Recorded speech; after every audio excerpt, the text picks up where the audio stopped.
Boy, oh boy. It's gonna be a hot one today. Oh, I think I probably need to start getting out at 5 in the morning because it's already hot in Georgia, which is going to be interesting and is the subject of today's topic. Anyone that knows about some Samsung S7 Edge phones, tell me what to do to get this crazy glare out of like the glare takes over and you can't see me. There's got to be a setting on the camera for that. Anyway, hello friends, Black Dragon. Welcome to my YouTube channel. We talk about biking and motorcycle clubs. Like more motorcycle club stuff than just biking in general. But believe me, this all got started from biking in general. So sometimes, like today, we'll talk about biking in general stuff, but from the motorcycle aspect, motorcycle club aspect, as I'm walking out here and trying to get skinny, I've had my weight loss has been interesting. Lose 100 pounds, gain 60, back.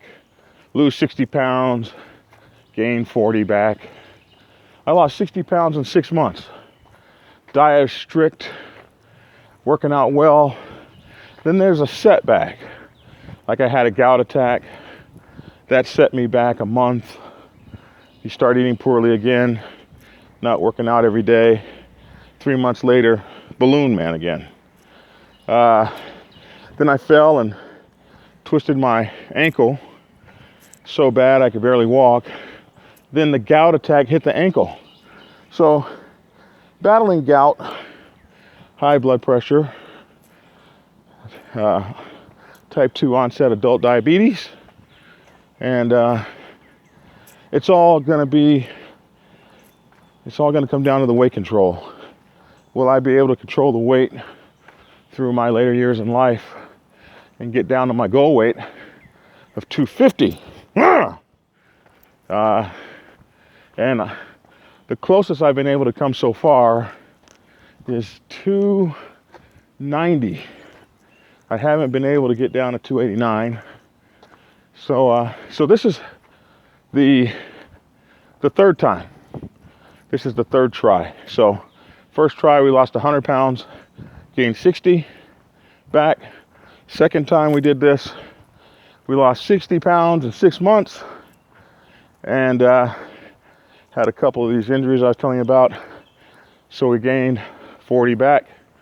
So now here we are at about 335, and we're starting all over again on phase 3 of the weight loss.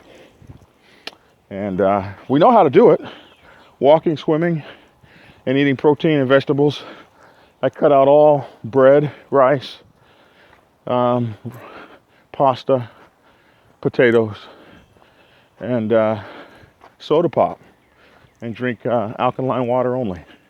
And when I'm on that regimen and walking, try to walk 10,000 steps a day,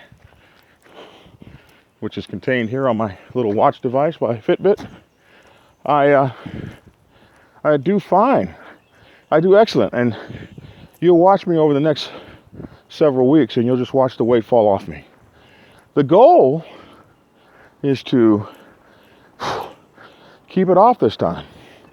So pray for me, y'all, who do that sort of thing, and help me to get right. So anyway, want to make sure that everybody who doesn't know goes to the internet, and if you go to Amazon and type John E. Bunch II, you'll see my books: Prospects Bible for Women's Motorcycle Clubs, the Sergeant at Arms Bible, and the Public Relations Officer's Bible, which is public relations for motorcycle clubs.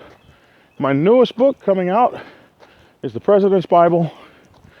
And what I'm doing right now until August is anyone who wants to prepay for the President's Bible can order it for $15. It'll be normally $30 when I publish it. And you can buy it now for $15. Just go to my website or just go to my PayPal, jbunchii at AOL.com. Send me $15. You don't even have to pay for postage and handling.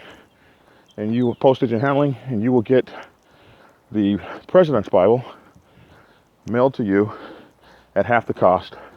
That's for the folks who are following me and want that book. The reason we're going to do the President's Bible now is because everybody's asking for it. So that's the next book in the series. Okay, so that's the books. The other things I want to tell you. Subscribe to the channel. Subscribing to the channel helps me out. And also, here's a new one I found. Play the commercials. If you're going from video to video, every now and then they'll throw in a 30-second commercial. Do me a favor and sit through those 30 seconds. That helps the channel. All right, now, on to this cool thing. Road captains and summer riding. So, right now, we have members of the Black Sabbath Motorcycle Club Nation taking off and going on their cross-country journeys.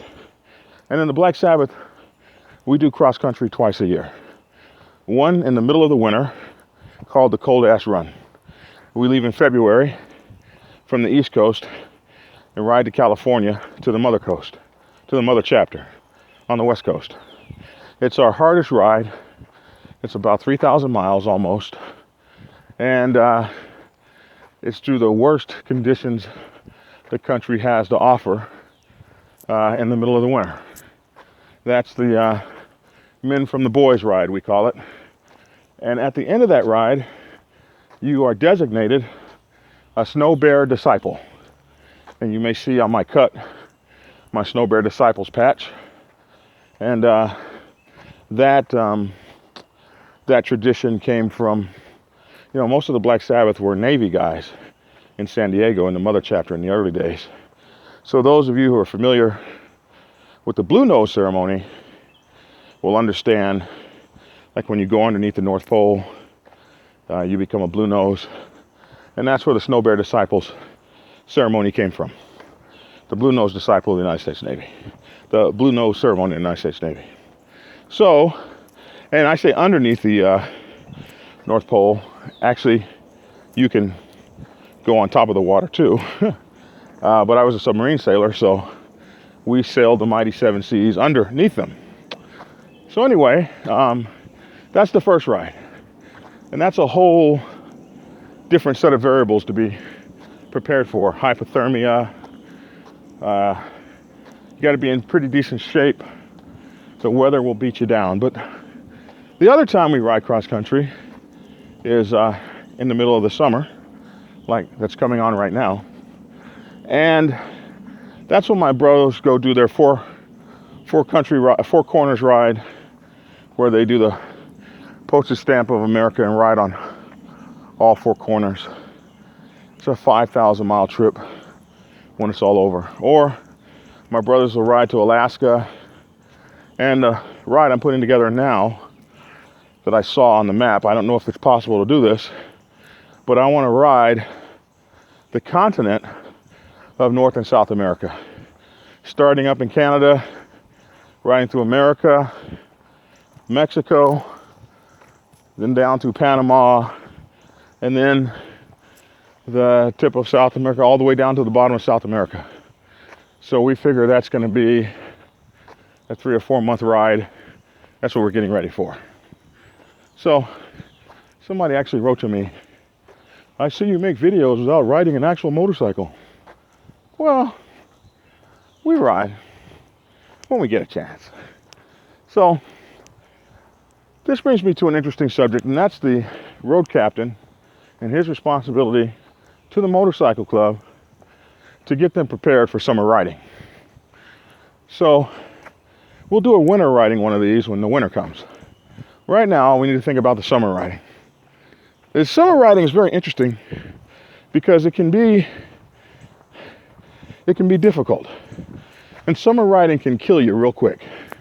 Especially those of you who remember the heat spells of 2011 and 2012, which were some of the hottest recorded summers in U.S. history. And I remember it being 113 degrees Fahrenheit in the middle of the night, 12 a.m., 1, 2, 3 in the morning. It was so hot outside. My girlfriend and I slept outside on the back porch under a blanket. We never got under the blanket. We slept on top of it. We tried anyway. It was so hot, we couldn't even be in each other's arms. Finally had to go back in and get in the air conditioning. It was just too hot. And riding across America during that time, 2011, 2012, I was 400 pounds. I weighed 400 pounds. I had type 2 onset diabetes. I had an A1C of 13.5. And I had high blood pressure. And when I tell you, I almost had a heat stroke and died riding a damn motorcycle. It was a very difficult time. As a matter of fact, we created the 2012 Gates of Hell patch because riding your motorcycle was like riding through the gates of hell. In 2011, we had our motorcycle meet. The roundup was in Las Vegas. So the ride across America to Las Vegas, at that time, it was hotter temperature-wise to ride through Mississippi than it was to ride through the Mojave Desert. If you can imagine, it was hell. And it was during that time that I learned a lot about hot weather riding and how it could almost kill you. We had a girl several people who, including myself, as a matter of fact, we had people who basically fell out from heat exhaustion and minor heat stroke on the run. So there are some things a road captain needs to prepare his crew for, especially with these hot 100+ days. And you get that a lot in the South. So that's what I want to talk about. That was the setup for that. So, first of all, physical conditioning.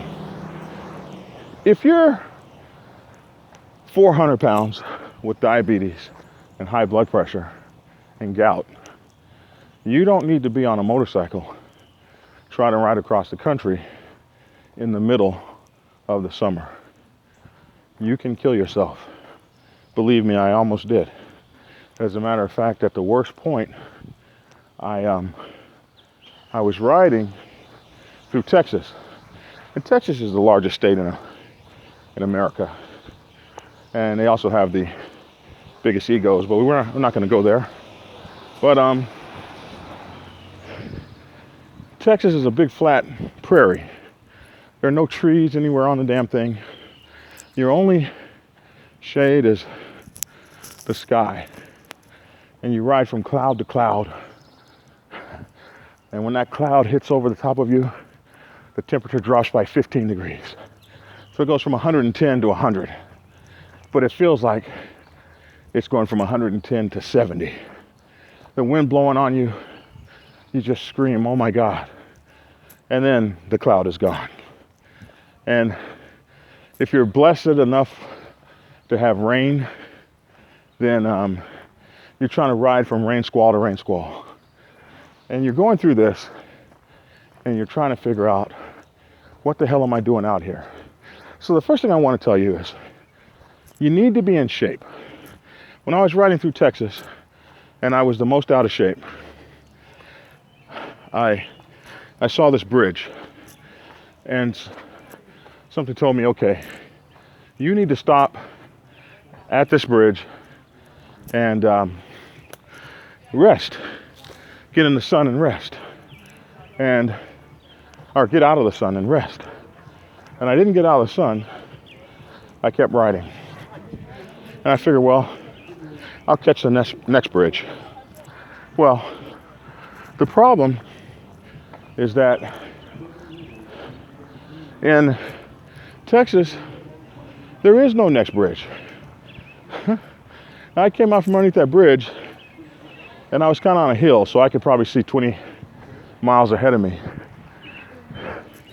And my brothers, let me tell you this. All I saw was valley and plains. And that's when I knew I was in trouble. I got a picture I'll put up today on my Facebook site. J Bunch II. And funny thing about it is, I had to pull over, put my kickstand down, and use my motorcycle for shade. That is what kept me from dying. And the hog cooler. And this is a shameless plug for the hog cooler. And I say shameless. If you don't know anything about a hog cooler, HAWG cooler, you need to go on hogcooler.com. I think that's it. And it's billed as a motorcycle air conditioning vest. I have used it to save 2 people's lives, one being my own. What it is this guy by the name of Clayton. He's down in Houston, Texas, an oil man, drills oil wells and does fracking, destroys the environment, but he's a good guy. Clayton invented this tool. He basically took a 10-pound ice cooler, you know, the vinyl kind, the kind that's like a suitcase, and he put some tubing in it, and he put like a fish water pump in there, a self-priming pump. And basically you put 10 pounds of ice in this thing, pour a cup or 2 of water in it, and then that pump starts up and recircles this cold water through a vest that you're wearing, and it's got tubes in the vest. And that cold water at 42 degrees is circulating across the top of your body. And so the effect is your body is exchanging its heat with this cold water. It's amazing. So you feel like you're in an air conditioner with the cool wind blowing across you. And the other neat thing about it is you can unplug it and hit the buttons, and so this recirculates and it eventually melts the ice, but it takes hours and hours for this to happen. So at some point you've just got beautiful sloshy cold ass water, and you hit a button and it comes spraying out on you at like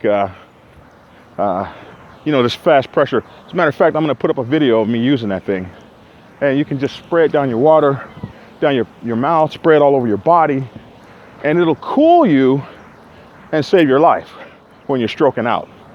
That's what it did for me. And another girl we once rode with, that was in 2011, girl I rode with in 2012, we saved her life with it. It's an amazing contraption that sits on the back of your seat and puts this water through your body. Now, if you don't have something like that, a Camelback will work. Get the kind with the padded. They got this kind of like thermal one that keeps the ice longer. Something like that, the ice dissipates quickly. Now, I've looked and looked and looked, and those are the only kind of motorcycle refrigeration systems I've ever seen that work. There was this one company that had a vest that blew cold air, and their website is up, but they never developed that vest. So the hog cooler is something I personally used, and this guy Clay, a good guy, I actually know him personally, and he's a really great guy, and his invention has saved a lot of people. And that is something I would recommend for overweight and old people and people in poor health that want to ride through the summer. This is a cooling unit that gives you 10 pounds of ice water for delivery onto your body should you start to overheat. So there's some other things to know. My hands would cramp up a lot while I'm riding. I don't know, they just go into a full cramp. So I figured, well, I need some potassium. And so I'd stop and eat bananas. Well, I did not know that green and yellow bananas don't have the potassium that I thought they had. It's not till they get black that they have this potassium. So I was just eating carbs and not experiencing the benefit I was hoping to get. So you have to teach your people, road captains, how to stay hydrated on the road. And hydration is one of the biggest factors that's going to keep you alive when you're riding like that. Hydration. You also have to think about layering up. You layer up in the winter to stay warm. You layer up in the summer to keep the sun off you. The exposure of your body to the sun has devastating effects. So you want to wear light garments, light in color, and you want to layer them up so that they blow freely across you. And one of the things that I wear, like this, I bought this especially for the motorcycle. This is my bottom layer, and it's a wicking shirt. And what this shirt does is it pulls the moisture that you're developing when you have sweat into the shirt. And then when the wind blows across it, it provides you a cooling. Also remember to cool your neck. They have this this thing, it's like a scarf. You put it in water and it retains that moisture. It's a little bitty scarf and it gets huge. It's got these water pellets in it. You tie it around your neck. Keeps the sun from beating down on your neck and keeps cold, cool water on your neck. So when the sun hits it, or when the wind hits it, it gives you a cold sensation around your neck. Full face helmets. Full face helmets in the summer. A lot of people say, why would I wear a full face helmet? It keeps that sun off your head and off your face. Keeps your face from overheating and sunburning. And it keeps the sun from beating down on your head and pulling your moisture out of your body and giving you that sunstroke as it hits your brain and overheats your head. A lot of people talk about the difference between should I wear a black helmet or should I wear a white or a light colored helmet. Studies have shown that it really doesn't make much difference. A black helmet is not going to overheat your head or have remarkably, it's not going to be remarkably hotter than a white helmet. I know we're taught that the lighter colors reflect the sun, but when it comes to helmets, don't be afraid if all you have is a black helmet, full face helmet, you put that on. It's a good thing to ride through the summer. Sunglasses are important. They keep your eyes from fatiguing and miraging. Miraging happens when you got all this hot stuff, hot vapors floating up off the canopy floor, especially when you're riding across the desert, and you start to see things. So, and believe me, I've done it. I've done it both tired and in really hot weather where you think you see a car and you dodge it, it's not even there. So you keep your eye strain down. You wear a great set of sunglasses, UV protection. Gloves are important. Yes, I wear gloves in the summer. Keep the backs of your hands from sunburning. And sometimes I'll wear fingerless gloves. But again, protection for the hands away from the sun. I pull in. A lot of times I ride till my fuel runs out. Well, my Victory has 230-mile gas tank. 230 miles in the hot summer might be too much. Maybe you ride to a quarter of a tank instead of riding till it's empty.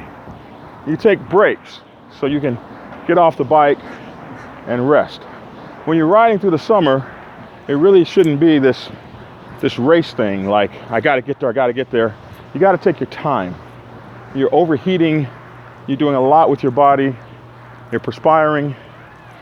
Changes of socks and changes of underwear, very important. I will throw socks and underwear away. But if you, we learned this in jungle training. You want to keep your feet good. You want to keep yourself from chafing and building up fungus and things that'll make you have to scratch and itch.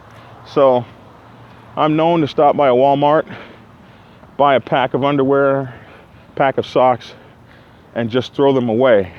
They're inexpensive and they keep you dry. T-shirts keep you dry. So it's better to have more clothes. You can take clothes off. But if you don't have enough, then then the sun starts to beat you down. It's not a good thing. Other stuff. We need to talk about the maintenance of the bike. So the one that really kills me, when we went to Las Vegas in 2011, the guys on their Gold Wings and their big Harley dressers, these guys were popping tires at 90 miles an hour. And a lot of it comes from not understanding how your motorcycle works, especially when it comes to tires. So the road captain needs to make sure that, first of all, during the summer months, you want to make sure that your people have excellent feet on the motorcycle, incredible tread. And the reason for that is the way tires work, it's kind of interesting. Tires have a load rating and a speed rating. And a motorcycle has a load rating. And sometimes the load rating on the motorcycle can be greater than that of the tire. For instance, my 97 Gold Wing would carry 400 pounds. That's with people, luggage, and fully wet. The most it would carry is 400 pounds. So if you weigh 350 and your wife weighs 210 and you're already 100 pounds over what the motorcycle is designed to carry, and that you're over probably the load rating of the tires. Now you throw on another 50 pounds of luggage everywhere you can put the luggage on the bike, and you add a trailer to it. So now you're towing, so maybe you got 600 pounds altogether, plus the 500 that you and your wife weigh. So you're over that bike's rating by almost 1,000 pounds. And you're over the tire rating. So now you're rolling down the highway at 90 miles an hour on asphalt that's 130 degrees. So, and you're going to roll across the desert, and you're going to roll across the desert all day long. And you're rolling at, 90, 110, 105. If you're pulling a trailer, maybe 85. And you're breaking down that tire. You're burning that tire up. So it's no wonder that when you get on your journey, somewhere in the middle of that journey, your tires fail. The bike was overloaded, and you were beating those tires to death. And for us, rolling with a Black Sabbath pack in the triple digits across the desert and only pulling in long enough to get gas and not even getting off the bikes, we were rolling hard. And the first time it happened to me, and there's a video, it happened to me in 2014, when my tire, I was riding a Gold Wing then, my tire just disintegrated underneath me. And we had just got through racing through the mountains, coming out of California. I'm talking 115, 120 miles an hour, leaning through the curves.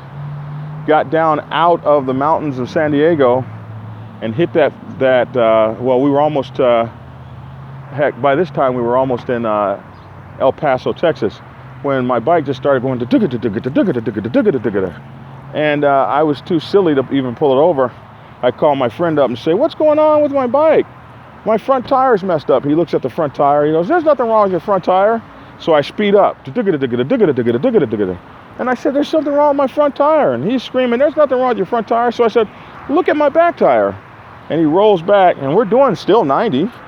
And he looks at my back tire, and I see this look.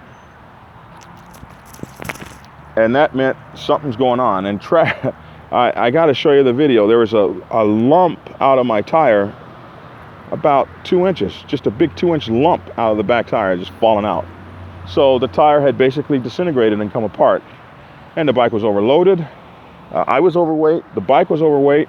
And we were killing it through those mountains. So you gotta, as a road captain, it's not necessarily just the tread on the tire. You gotta look at how old the tire is, how long it's been on the bike. Has the bike been sitting 2 or 3 years?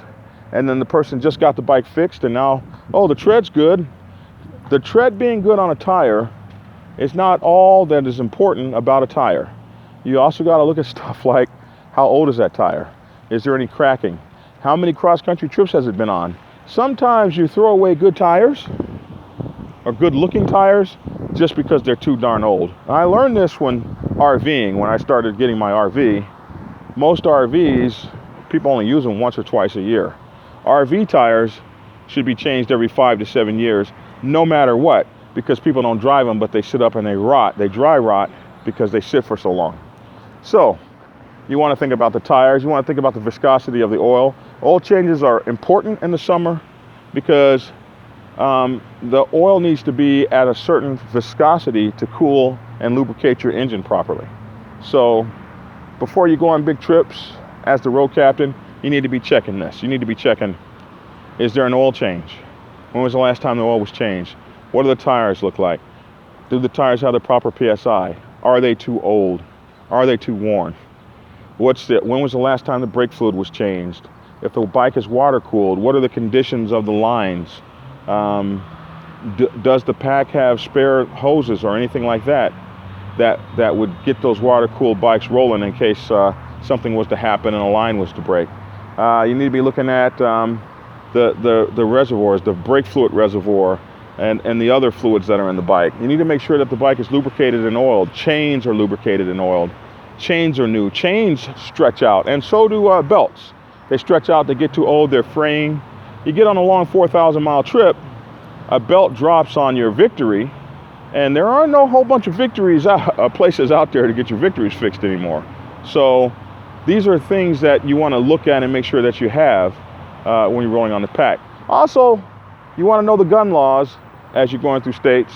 For instance, the whips that a lot of us have on our bikes in the South, the get-back braids, the get-back whips, those whips are illegal in places like California. So when you're getting ready to do your summer cross-country thing, as the road captain, you want to make sure that your pack is ready and prepared to survive the road trip, to make sure that they can survive healthy, they stay cool, they stay hydrated, they have the right layers of clothing on, and that you're riding the appropriate miles for the day. If you got a bunch of older guys on the pack mixed with younger guys in the pack, sometimes you might want to divide the pack up to old and young. Or maybe the younger guys will slow up a bit for the older guys. As we get older, we want to ride as hard as we ever did, but your body is not capable of doing all the things that it could do when you were young. Just look at an old boxer and a young boxer, and you can get an idea of what can happen. Okay, so that's my 30 minutes to rant, and it looks like I don't have any questions. So I just wanted to take a few minutes to talk about the road captain and summer riding. There's a lot more I could talk about. I'm going to go back and look at this video and make another one if I've left out too many things. Appreciate you guys. You will see a subscribe button pop up, and you will also see a button to another video, so you can click those if you want. And we appreciate you, love you. Thanks for checking us out. and ride easy. Get skinny.